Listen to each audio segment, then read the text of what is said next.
احباب گرامی، سورہ سعد کی اس آیت نمبر 2 میں رب ذوالجلال نے اس بات کی طرف اشارہ کیا ہے کہ ہم نے جس قرآن کو ذکر والا، نصیحت والا، تمہارے مسائل کا حل بنا کر نازل کیا ہے، انسانوں کی ایک بڑی تعداد اس کی مخالفت میں جتی ہوئی ہے، اور اس بڑی تعداد میں سر فہرست مسلمان ہیں جو قرآن کریم کے احکامات کو توڑ مروڑ کر، ان کو کوئی اور جامہ پہنا کر، اپنے رنگ میں رنگ کر، اپنی مرضی کا لبادہ ان کو پہنا کر یہ سمجھ رہے ہیں کہ شاید ہم اللہ کے اطاعت گزار اور فرما بردار بندے ہیں۔ حالانکہ ایک وہ شخص جو اللہ سبحانہ و تعالیٰ کے دین کی مخالفت کرتا ہے، کفر کا ارتکاب کرتا ہے، وہ تو اللہ کے ہاں مجرم ہے ہی، لیکن وہ اس سے بھی بڑا مجرم بن جاتا ہے جو اللہ کے احکامات کے بارے میں کہے کہ میں ان کو مانتا ہوں، اور مانتا وہ کیسے ہے؟ جیسے اس کا دل کرتا ہے۔ یعنی قرآن کے، کتاب کے، دین کے جس حکم پر دل کرتا ہے عمل کر لیتا ہے، اور جس پر دل کرتا ہے اسے چھوڑ دیتا ہے، یعنی اپنی مرضی کا دین بنانا چاہتا ہے۔ یہاں ہم نے اس بات کو دیکھا کہ اللہ نے قرآن کریم کی قسم اٹھائی ہے، والقرآن ذی الذکر، ذکر والے قرآن کی قسم ہے۔ سوال یہ آتا ہے کہ اے اللہ، کس چیز کی قسم اٹھائی ہے؟ قرآن کی تو اٹھا لی، لیکن کس کی گواہی کے لیے قسم اٹھائی ہے؟ تو یہاں پر وہ چیز موجود نہیں، اس کا ذکر یہاں پر موجود نہیں ہے کہ کس چیز کی اللہ رب العالمین نے قسم اٹھائی ہے۔ لیکن جب ہم اگلی آیت کو پہلی آیت کے ساتھ ملاتے ہیں تو ان دو آیات کے درمیان سے ایک معنی نکلتا ہے جس کے بارے میں پتہ لگتا ہے کہ اللہ نے اس کی قسم اٹھائی ہے، اور وہ ایک معنی نہیں ہے، ہمیشہ کی طرح اس کے بھی دو معنی ہیں۔ کتنے معنی ہیں؟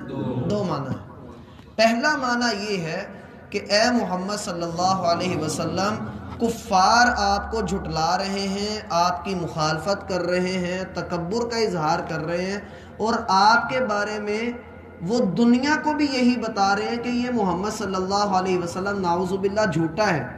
تو اے محمد صلی اللہ علیہ وسلم، پریشان نہیں ہونا، آپ برحق ہیں اس قرآن کی قسم۔ اس قرآن کی قسم، اللہ نے آپ کو برحق بنا کر بھیجا ہے، آپ سچے رسول ہیں۔ یہ بالکل وہی عبارت یہاں سے نکلتی ہے کہ جو ہم نے سورہ یاسین میں پڑھی، یاسین والقرآن الحکیم انک لمن المرسلین علی صراط مستقیم۔ آپ اللہ کے بھیجے ہوئے رسولوں میں سے سیدھے راستے کے اوپر ہیں۔ آپ کا مقصد قوم کو ڈرانا، دنیا کے کانوں میں اللہ کا پرچار کر دینا۔ اور یہاں پر بھی جب ہم اس جملے کو درمیان سے اخذ کر لیتے ہیں تو پھر اگلی بات سمجھ آتی ہے کہ اے محمد صلی اللہ علیہ وسلم، آپ کی مخالفت کیوں ہو رہی ہے؟ اس لیے کہ کافر اپنی جھوٹی عزت کے ٹھیکیدار بنے ہیں اور آپ کی مخالفت پر تلے ہوئے ہیں۔ سمجھ آتا ہے یہ معنی؟ بل الذین کفروا فی عزت و شقاق، کافر جھوٹی عزت میں اور اپنی عزت کو بچانے کے لیے وہ آپ کی مخالفت پر تلے ہوئے ہیں۔ اگر اسی معنی کی ہم تفصیل دیکھیں تو بات یہ سامنے آتی ہے کہ اللہ رب العالمین نے سورہ صافات کی آیت نمبر 180 میں بھی ذکر کیا تھا سبحان ربک رب العزہ، اور یہاں پر بھی لفظ عزت ہی استعمال ہوا ہے۔ وہاں ہم کہتے ہیں کہ وہ اللہ جو عزت کا مالک ہے، عزتوں والا اللہ ہے، اور یہاں پر ہم کہہ رہے ہیں کہ وہ کافر لوگ جنہوں نے اللہ کے رسول کا انکار کیا، وہ بھی عزت کے ہی ٹھیکیدار بنے ہوئے ہیں، وہ اپنی عزت کو ہی بچانے کے لیے تلے ہوئے ہیں۔ تو یہاں پر پتہ لگتا ہے کہ عزت دو طرح کی ہوتی ہے۔ ایک وہ عزت جو اللہ نے انسان کو دی ہو، یہ کوئی چھین نہیں سکتا۔ دوسری وہ عزت جو انسان نے اپنے ڈنڈے کے زور پہ اپنی بنوائی ہو، اور یہ عزت نہیں ہوتی، یہ ڈر ہوتا ہے۔ اصل حکمرانی وہ ہوتی ہے جو لوگوں کے دلوں پر کی جائے، نہ کہ لوگوں کے جسموں کے اوپر۔ اصل حکمرانی لوگوں کے دلوں کے اوپر ہوتی ہے۔ اور رسول اللہ صلی اللہ علیہ وسلم کے دین کے ساتھ تمسک اختیار کرنے سے اللہ جو عزتیں عطا کرتا ہے وہ دنیا کے بادشاہوں کو بھی نصیب نہیں ہوتی. اور جو لوگ اللہ رب العالمین کے دین کی مخالفت کرتے ہوئے یہ خیال کرتے ہیں کہ ہم اپنی عزت کو بچا رہے ہیں تو در حقیقت وہ ذلت کے رستے کو اختیار کیے ہوئے ہیں. جو ہم سورہ التین کے اندر پڑھتے ہیں کہ لقد خلقنا الانسان فی احسن تقویم، ہم نے انسان کو بہترین پیرائے کے اندر پیدا کیا ہے. ثم رددناہ اسفل سافلین، پھر خود وہ انسان اپنی حرکتوں کی وجہ سے اس لیول پر آ جاتا ہے کہ وہ گندوں میں سے گندا ہو جاتا ہے.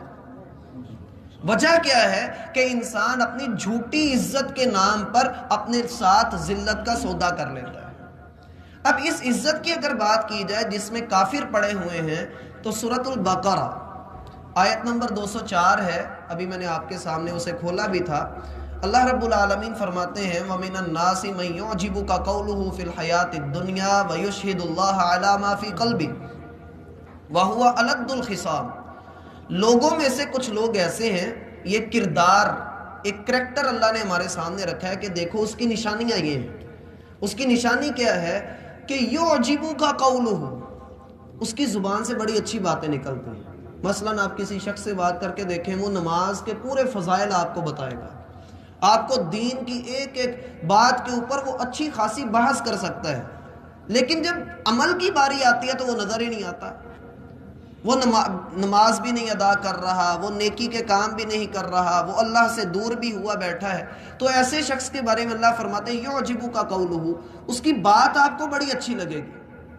وَيُشْهِدُ اللَّهَ عَلَى مَا فِي قَلْبِهِ، اور اپنے ایمان کے بارے میں قسمیں بھی اٹھائے گا کہ میرے دل میں اللہ کی بڑی محبت ہے، اللہ رسول کی بڑی محبت ہے. لوگ یہ بھی کہہ دیتے نہیں ہم تو اللہ رسول کا کھا رہے ہیں، ہم تو جی دنیا کے اندر اگر زندہ ہیں تو اللہ رسول کی وجہ سے. اللہ فرماتے ہیں وہ اس طرح کی باتیں کرتا ہے کہ آپ اس کی باتوں سے امپریس ہو جاتے ہیں، آپ کو اس کی باتیں اچھی لگتی ہیں. وَهُوَ أَلَدُّ الْخِصَامِ، لیکن اللہ فرماتے ہیں پرلے درجے کا جھگڑالو آدمی ہے. کس طرح سے جھگڑالو آدمی ہے؟ دیکھو، اِذَا قِيلَ لَهُ اتَّقِ اللَّهِ، جب بھی وہ زمین کے اوپر سفر کرتا ہے، نکلتا ہے، باہر نکلتا ہے تو لوگوں کے ساتھ بڑے ہی بدترین انداز کے ساتھ ملتا ہے. اس کی خواہش کیا ہوتی ہے؟ بدترین انداز یہ نہیں کہ وہ گالیاں دیتا ہوا ظلم کرتا ہوا جاتا ہے، نہیں، بلکہ وہ لوگوں کو ایسے کاموں پر لگاتا ہے جو اللہ کی نافرمانی کے کام ہیں.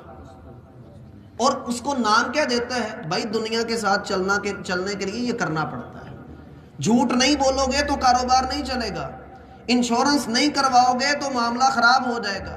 وہ اس طرح کے لوگوں کو منصوبے بنا بنا کر دیتا ہے.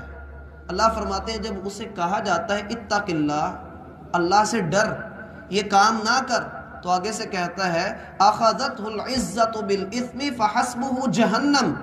ایسا بندہ وہ اپنے کام سے رکنے کی بجائے کہتا ہے اگر میں نے یہ کام چھوڑ دیا میری تو عزت دھری کی دھری رہ جائے گی، لوگ میری عزت نہیں کریں گے، میں کیسے اس کام کو چھوڑ دوں.